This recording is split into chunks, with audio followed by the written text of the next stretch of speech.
కామారెడ్డిలో కాంగ్రెస్ బీజేపీల మధ్య సవాళ్ల పర్వం కొనసాగుతోంది. డిగ్రీ కళాశాల భూముల అంశంలో తాను అవినీతికి పాల్పడ్డట్టు ఆధారాలతో నిరూపిస్తే ఎమ్మెల్యే పదవికి రాజీనామా చేస్తానని కామారెడ్డి ఎమ్మెల్యే వెంకటరమణారెడ్డి షబ్బీర్ అలీకి సవాల్ విసిరారు. డిగ్రీ కళాశాల భూముల వివరాలు ఇవ్వాలని, వాస్తవాలను బయటపెట్టాలని ఆయన కామారెడ్డి కలెక్టర్ను కలిశారు. షబ్బీర్ అలీ ఈ అంశంలో ప్రజలను మరింత రెచ్చగొట్టే ప్రయత్నం చేస్తున్నారని ఎమ్మెల్యే ఆరోపించారు.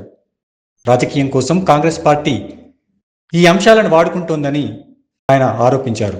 కామారెడ్డిలో మెడికల్ కాలేజ్ కానీ, కామారెడ్డిలో ఇండస్ట్రియల్ ఏరియా కానీ, ఎఫ్సీఏ కానీ, ఇలా నంబర్ ఆఫ్ ఇన్స్టిట్యూషన్స్ అక్కడ వచ్చినాయి. ఇవాళ ఆ భూమే కనెక్ట్ చేయకుంటే కామారెడ్డిలో ఏముంటుండే ఇది అర్థం చేసుకోండి. 2004 నుంచి 2009 వరకు ఉన్నటువంటి వైఎస్ఆర్ గారు ముఖ్యమంత్రిగా ఉన్నప్పుడు తెలంగాణ యూనివర్సిటీ కామారెడ్డిలో తీసుకొచ్చే దమ్ము తెలివి లేదు. అది కొత్తగా డిచ్పల్లిలో పెట్టాల్సిన పరిస్థితి వచ్చింది. ఇక్కడ ఆల్రెడీ ఎస్టాబ్లిష్మెంట్ ఉంది. అదే యూనివర్సిటీని ఇక్కడ పెట్టవచ్చు కదా, భూములు ఉన్నాయి, బిల్డింగ్లు ఉన్నాయి.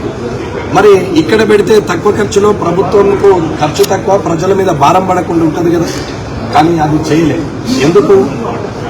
ఒక్క మోడల్ స్కూల్ అన్న తీసుకొచ్చింది. అన్ని కాన్స్టిట్యున్సీలో మోడల్ స్కూల్. నేను జిల్లా పరిషత్ చైర్మన్ ఉన్నప్పుడు నేను సదాశివ్ నగర్లో కూడా మోడల్ స్కూల్ తీసుకొచ్చి పెట్టాను.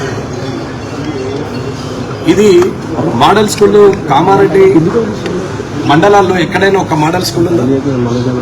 కనీసం ఎక్కడైనా ఇంజనీరింగ్ కాలేజీలు కర్షక్ అండ్ కామారెడ్డి ఇంజనీరింగ్ కాలేజీలు వస్తే అవి హైదరాబాద్ షిఫ్ట్ అయితే ఏం చేసిండు?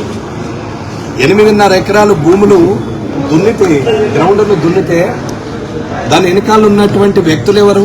వడ్లోళ్ళు కేసేస్తే వాళ్లకు మేము డాక్యుమెంట్లు 2010లో పడేసినప్పుడు ఆస్తుల పరిరక్షణ కమిటీ సభ్యులకు చెప్పడం జరిగింది. అన్న కోర్టులో ఫైనల్ ఉంది, మీరు అటెండ్ కాకపోతే అది వాళ్ళ సైడ్ అవుతుంది, మేమైతే పోమో, మాకు అవసరం లేదు అని చెప్పారు.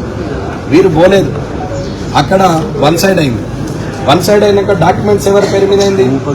వీళ్ళ ఎన్నిక రాజకీయ నాయకులు ఏంది? ముస్తాబాదోడు, మన బాదుగునోడు, నిజామాబాదోడు వచ్చి కామారెడ్డిలో అడ్డబెడుతున్నాడు. కామారెడ్డిలో రాజకీయ నాయకులు అండదండలు లేనిదే జరుగుతుందా? ఇవన్నీ ఆలోచించాలి అందరూ.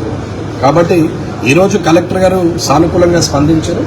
వారం 10 రోజుల లోపల డీటెయిల్స్ అన్నీ ఇస్తామని చెప్పారు. కాబట్టి ఆయన మీద నాకు నమ్మకం ఉంది.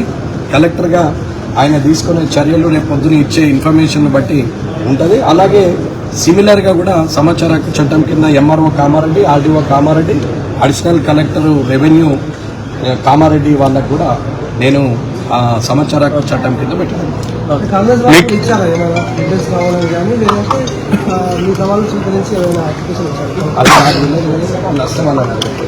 వాళ్ళు వస్తే వాళ్ళని అడిగారు. Next plan sir, next plan భవిష్యత్ కాలేజ్ ఇదేమన్నా ప్రజలకు ఉపయోగపడే పని అన్నా మనకి మనిషిన పనిని పెట్టుకుని వాడు రాజకీయం చేస్తున్నా, నేను రాజకీయం చేస్తాను అంటే మీ మీద ఆరోపణలు చేసిన ఆరోపణలు కావాలి. ఆరోపణలు ఇప్పుడు సమన్వయాలని, నిజ నిజాలు నిగ్గు తెల్చాలని కలెక్టర్. తప్పు చేసినోడు ఆర్టీఐ కింద పెట్టాడు, అవతలోడు ఆర్టీఐ కింద పెడితే వీడు ఆపుతాడు. అర్థమైందా? తప్పు చేసినోడు ఆర్టీఐ కింద పెట్టాడు. ఒకవేళ తప్పు చేసినోడు ఎవడన్నా ఎదుటోడు ఆర్టీఐ కింద పెట్టినా ఆపుకుంటాడు. కానీ నేనే తప్పు చేసినానంటారు కాబట్టి నేనే ఆర్టీఐ కింద పెట్టా. ఇంతకన్నా సాక్ష్యం ఎప్పటిలాగా దానికి ఒక రూల్స్ అండ్ రెగ్యులేషన్ ఉంటాయి. 30 రోజుల లోపల ఇవ్వాలి. మాక్సిమం 30 రోజులు, వారంలో ఇవ్వచ్చు, 10 రోజులు ఇవ్వచ్చు, 30 days. మళ్ళీ అధికారులు తోటి మీడియా ముందు వస్తారు సార్. ఎందుకు? కలెక్టర్, ఆర్డీఓ వాళ్ళు ఏం చేస్తారు? వాళ్ళే చూపెడతారు కదా. అన్యక్రాంతం ఏం కాలేదు, ప్రతిదీ కూడా ఒక్క గజం కూడా ఏం కాలేదు, అన్ని కూడా అలొకేషన్ అయిందని లెటర్తో సహా మీకు ప్రెస్ నోట్ రిలీజ్ చేస్తారు.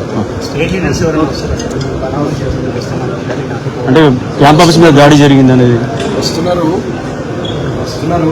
పోలీసులు ఎక్కడికక్కడ నాకాబందీ పెట్టి 2-3 రోజుల నుంచి ఆపుతున్నారు. ఎన్ని రోజులు ఆపినా ఎన్ని రోజులు ఆపుతారు? ఎన్ని కేసులు చేస్తారు? బీజేపీ మరి వెంకటరమణారెడ్డి గారినేమో రిక్వెస్ట్ చేసి ల్యాండ్ ఆర్డర్ ప్రాబ్లం ఉంది, బాన్సాడది కొంచెం కోఆపరేట్ చేయండి అని అంటే నేను ఆలోచన చేసి ల్యాండ్ ఆర్డర్ ఉంది కదా అని చెప్పి బయటకు వస్తా అంటే వద్దని నన్ను ఆపేసి, మరి వాళ్ళందరినీ ఎందుకు వదిలేదు? కుక్కలన్నీ రోడ్డు మీద ఎందుకు వదిలేరా? మొరసుకుంటే తిరుగుతున్నాయని వాటిని అరెస్ట్ చేయొచ్చు కదా. అంటే పోలీసులు ఏం చేస్తున్నారు అనేది అర్థం చేసుకోవాలి. ప్రాణభయం నాకు కాదు, వాళ్ళకు ఉంటుంది కదా. ప్రాణభయం అనేది వాళ్ళకు చూపెడతారు.